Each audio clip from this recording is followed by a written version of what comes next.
Some people have characterized Zimbabwe's recent history, at least the past decade, as a lost decade. And we know what happened. Record inflation, record unemployment, a destruction in the value of the Zimbabwe dollar, a contraction of the Zimbabwean economy, some estimate by as much as 40%, some say 50%.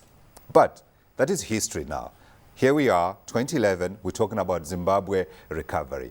You operate inside Zimbabwe across many sectors of the economy.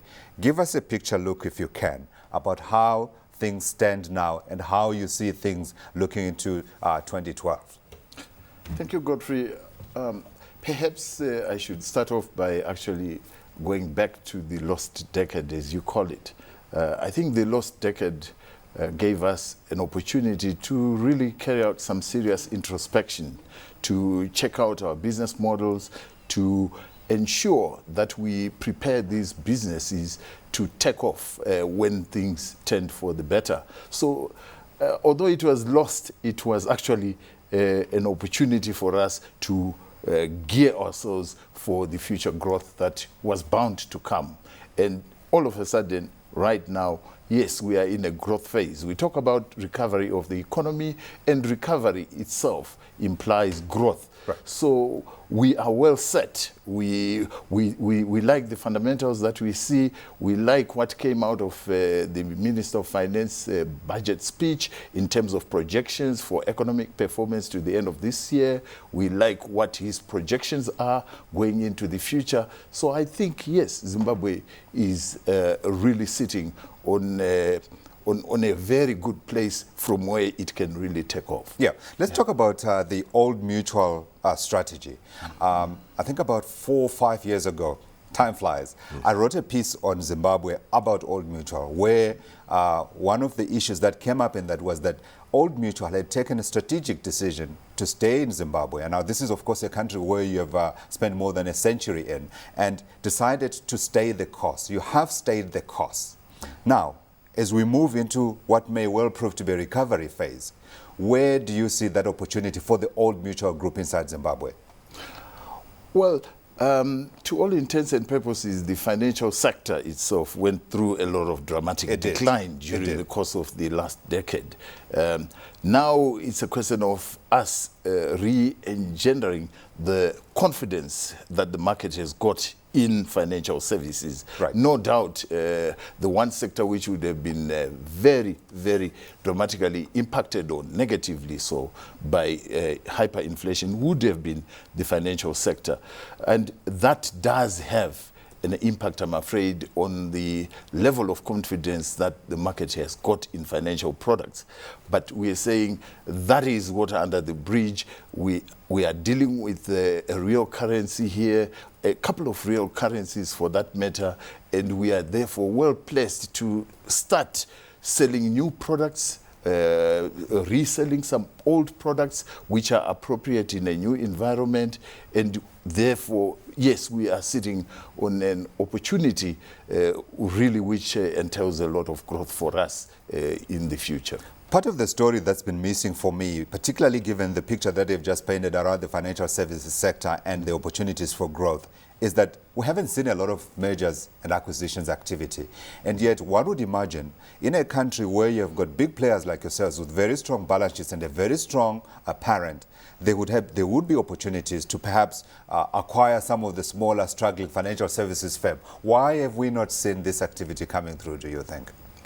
I think it's a matter of time before real consolidation takes place in financial services, in the banking sector, in asset management, industry, and so forth.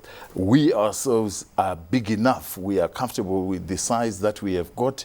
And I think what we're going to see a lot more mergers and consolidation taking place amongst the smaller players, which will be good for the country in terms of creating a more competitive environment where you've got different suppliers with bigger balance sheet fighting for market share. Yeah. Now, Zimbabwe, of course, like all other countries around the world, has got its challenges. And one of the challenges that the country is grappling with is an equitable distribution of the economy. And the government has come up with the indigenization policy. Essentially, if we speak South African lingo here, it's black economic empowerment. And I'm sure that's a phrase that resonates across Africa.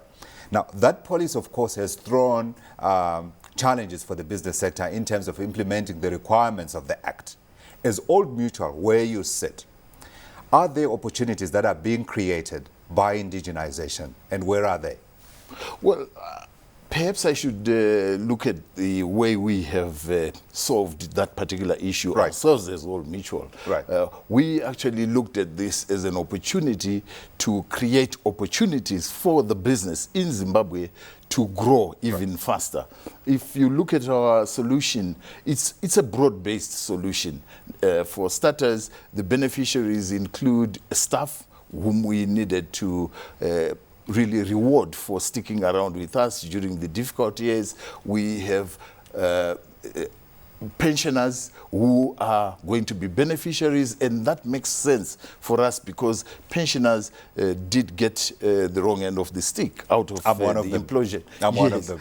And then we have also got contributions that we have made to setting up various funds. One of the funds that we are setting up is a youth fund. Now, for us, that actually is important because we worry about the creating conditions, conducive conditions for sustainable growth of businesses. And in this particular instance, the youth fund is going to create funding for projects which are driven by young people in Zimbabwe. That actually will result in us acquiring new clients onto our books, which augurs well for the business itself. Then the last piece in the puzzle is that we have got strategic partners who are local businessmen who have got financial expertise, who are able to assist us with the growth of the business itself. So we look at this whole empowerment story as an opportunity for us to actually grow the Old Mutual business in Zimbabwe. Look, I've just been told I've got a minute, and out of that minute, I would like you, if you can, for any investor who's listening to you now, because you are an important player in Zimbabwe, you're the biggest private property owner, you also are the biggest investor on the Zimbabwe Stock Exchange, you own business insurance, asset management, etc.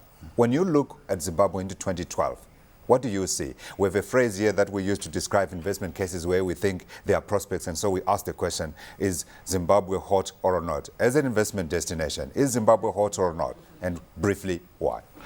Okay, I think because we are on a recovery path, Zimbabwe offers actually a lot of opportunities for any would-be serious investor.